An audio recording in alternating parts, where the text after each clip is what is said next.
doing another... Hey tubers. This is the second part of the video. First part you just saw me doing the molds. This is the stuff I use. Now I know a lot of you are going to ask me, you know, why don't I use a permanent mold? Well, I do have stuff to make permanent molds. I have permanent molds. Some of the skulls and that I use for my Titans, which are sculpted and whatnot by me. I have multiple molds of. One of which that you saw on my Great Big Emperor Titan, the skull and that mold's mine. Pretty much it's a one-on-one process. You have your chemical hardener here, and you have your liquid plastic casting resin. It's basically fiberglass based, so mixing stick, which is actually a barbecue skewer. So basically what we do is we look at the molds, we take a rough judgment of what we feel the molds are going to need, take, etc, etc. And you know, I'm looking at it and I'm thinking, you know, well, I might need, you know, one whole glass. I might need, you know, not that much, but you see what I'm saying? It's just a guesstimate thing. Downside is if you don't guess right, you're not going to have enough material and you're going to have to use a different container and whatnot. And if you guess wrong, then, well, you've got extra and it's wasted. So it's kind of a up in the air kind of thing, you know. Just making sure that those molds came out pretty good. They have. Now I will pretty much pour it in.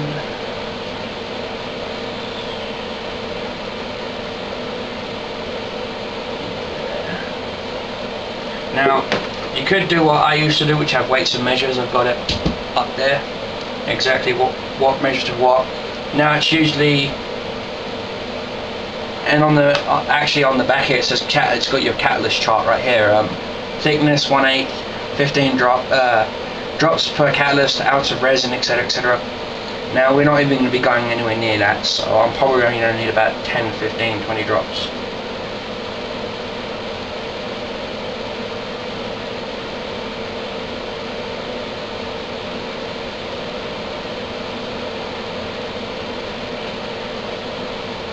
There's 20 drops from a chemical hardener. And 90% of the time you run out of hardener more than you do the actual stuff. Always remember, put the cap back on. And when working with harsh chemicals, you know, you should wear gloves.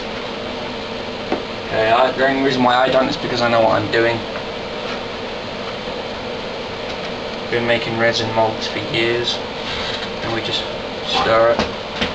And most people would say you shouldn't stir it, because you're basically impacting air into the mold. Now that's true if you're using dental plaster.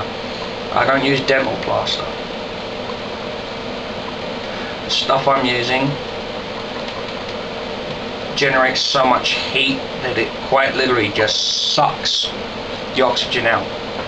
Okay? And so you end up with practically zero bubbles. You may get 1 or 2 bubbles, you know, but no casting process is ever perfect. I mean, I remember way back in the day when Games Workshop molds were terrible. When I first started trying to use vacuum molds, God, horrible. Pretty much you just stir this for a minute, maybe 2. Some stir for just like 30 seconds, depending.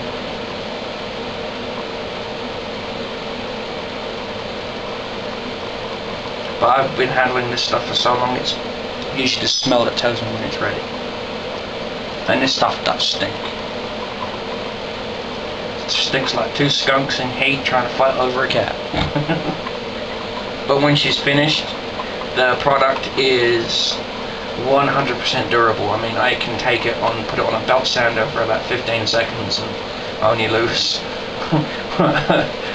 barely half a millimeter of material. The stuff hardens like crazy.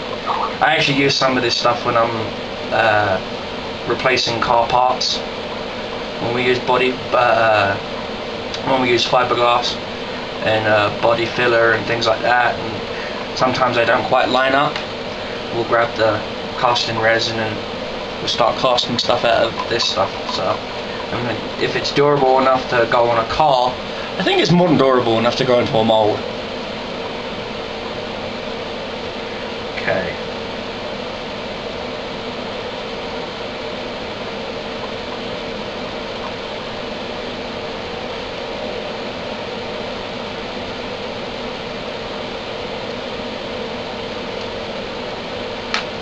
Now, because it's a plastic cup, always use plastic cups. See the bubbles in it? Well, you just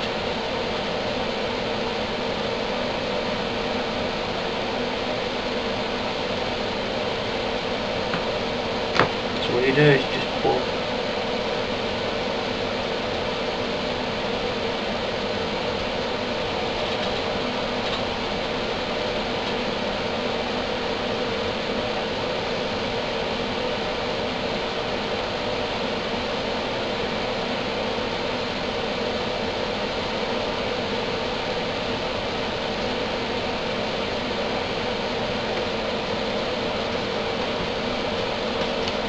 Big stick.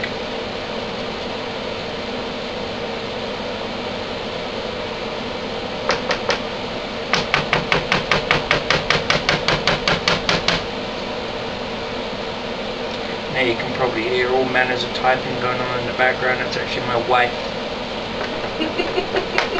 She's on her computer typing away to some friends. Okay, honey, it's just the YouTube nation, you know. Sorry. Don't be sorry, darling. And pretty much that's it. So, depending on how much hardener you use, depends on the cooling time. Because I only used like 15 drops, probably looking at roughly about 6 to 12 hours. Actually, it's starting to give off some heat now, so it may actually be done sooner. But when they're finished and they're done, guys, I will do some pictures and videos and post them on my website. And that's pretty much how I do my molds. Okay, guys? So you guys wanted to know, now you know. Okay, guys? So as always, peace and love and respect. Please leave your comments down below. Take care, guys. Bye bye.